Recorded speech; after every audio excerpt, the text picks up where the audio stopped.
सबसे पहले तो मोरबी के अंदर जो इतने सारे लोगों की मौत हो गई, मैं भगवान से प्रार्थना करता हूँ उनकी आत्मा की शांति के लिए। मैं भगवान से प्रार्थना करता हूँ प्रभु उन्हें अपने चरणों में शरण दे। जो लोग अस्वस्थ हैं, जो घायल हैं, भगवान उनको जल्दी से ठीक करे ताकि वो अपने अपने घरों में जा सकें। जो सारे तथ्य निकल के आ रहे हैं वो ये कि ये एक बहुत बहुत बहुत बड़े भ्रष्टाचार का मामला है जिसको अब दबाने की कोशिश की जा रही है।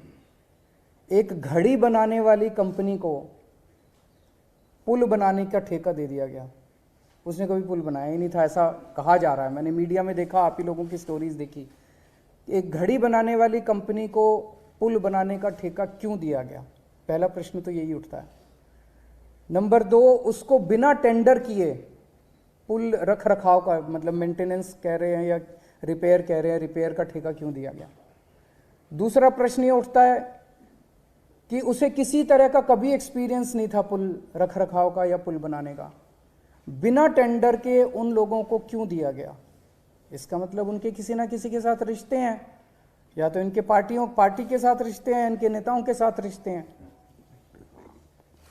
तीसरी चीज ये आ रही है कि ये पुल उनको 12 महीने में या 6-7 महीने 7-8 महीने में पूरा करना था। उन्होंने 5 महीने के अंदर जल्दी से पूरा करके घटिया बना के और इसको जारी कर दिया।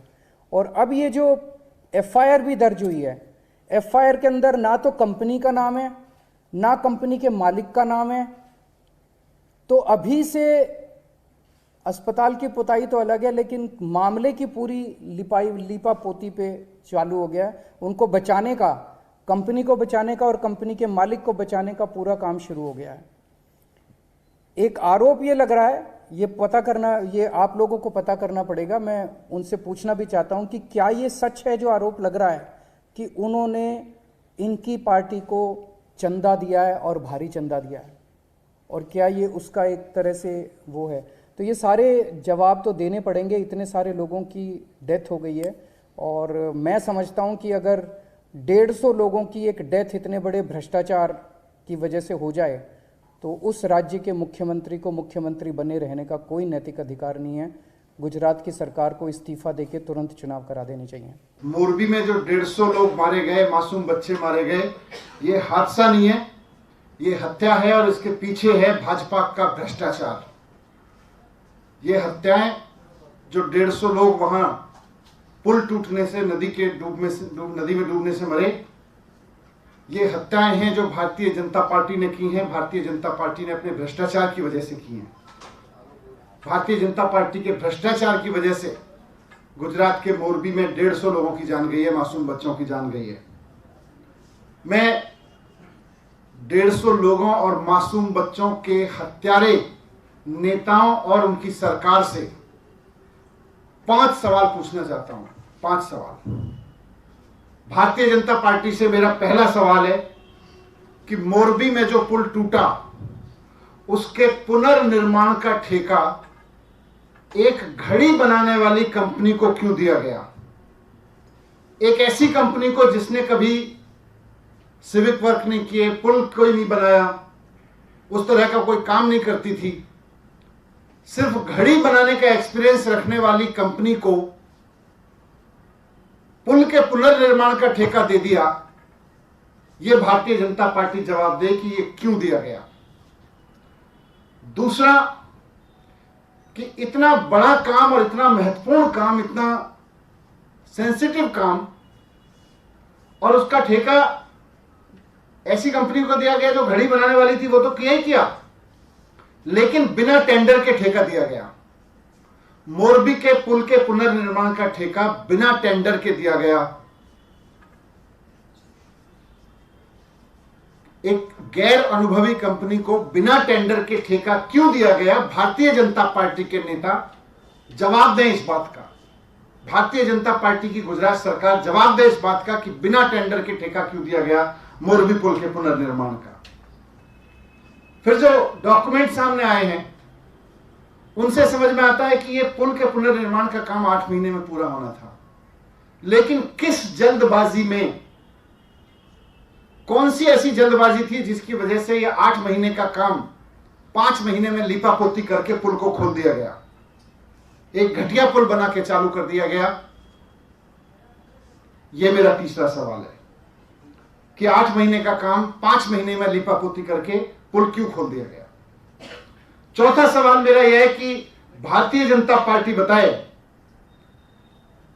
कि ये जो कंपनी है घड़ी बनाने वाली, जिसको बिना अनुभव के ठेका दिया गया, बिना टेंडर के ठेका दिया गया, इससे भारतीय जनता पार्टी ने कितना चंदा लिया है।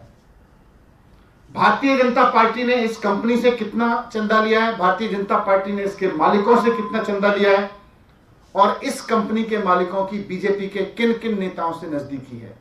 भारतीय जनता पार्टी इस बात का खुलासा करे कि मोरबी में जो 150 लोगों की हत्या हुई, उस हत्या के पीछे भारतीय जनता पार्टी को कितना चंदा मिला है, यह बात भारतीय जनता पार्टी बताए। और 5वां सवाल मेरा यह है कि इतने बड़े हादसे और पूरे देश में, पूरी दुनिया में यह मुद्दा उठ रहा है, इतने बड़े हादसे के बावजूद जो एफआईआर दर्ज की गई है उसमें उस कंपनी और उसके मालिकों का नाम तक नहीं है। सिक्योरिटी गार्ड, नीचे के कर्मचारी, मजदूर, इन लोगों के खिलाफ एफआईआर की गई है। कंपनी के मालिक के खिलाफ एफआईआर नहीं की गई, कंपनी के नाम से एफआईआर नहीं की गई। वहां के सिक्योरिटी गार्ड और वहां के मजदूरों के खिलाफ, वहां के छोटे कर्मचारियों के खिलाफ एफआईआर की गई है। किसका दबाव है? किसके दबाव में कंपनी के मालिकों और कंपनी के खिलाफ एफआईआर नहीं की गई? इन 5 सवालों के जवाब भारतीय जनता पार्टी को देने होंगे। ये 150 लोगों की मौत हादसे में नहीं हुई, हत्या में हुई है। मैं फिर से इस बात को दोहराना चाहता हूं। Thank you. इस पे कुछ सर, आज बीजेपी ने एक आरोप लगा दिया, सुकेश चंद्रशेखर कॉनमैन ने दावा किया है कि जो सत्येंद्र जैन है उनको उन्होंने एक्सटॉर्शन मनी मांगी थी, 10 करोड़ के लेन देन की बात भी की। अभी आप देख रहे हैं कि किस तरह से भारतीय जनता पार्टी के कारनामों की वजह से, भारतीय जनता पार्टी के भ्रष्टाचार की वजह से पूरे देश में गुजरात की थूथू हो रही है, गुजरात सरकार की थूथू हो रही है। पूरे देश में सवाल पूछा जा रहा है कि 27 साल में भारतीय जनता पार्टी यही भ्रष्टाचार कर रही थी वहां पे। अब 2 दिन से जब इतनी थूथू हो रही है तो इससे ध्यान भटकाने के लिए इनको कुछ तो करना था विचारों को। तो ले आए एक गैंगस्टर शरणम गच्छामी, जाके उसका कोई चिट्ठी लिखवा लाए किसी गैंगस्टर से।